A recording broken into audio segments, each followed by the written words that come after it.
sinala que o Goberno, co fin de facer máis efectiva a protección das víctimas, promoverá as actuacións necesarias para que as policías locais,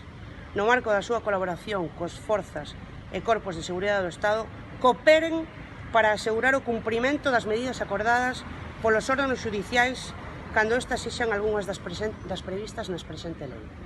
indicando a imprescindível coordenación das administracións públicas na atención e protección das mulleres. Mas o problema non se resolve só dando marcha atrás no anuncio que facía o alcalde este martes, sen atender ao conxunto das problemáticas que temos en Ourense e que hai hoxe no Concello en relación ás políticas de igualdade. Ante esta situación, queremos facer as seguintes consideracións.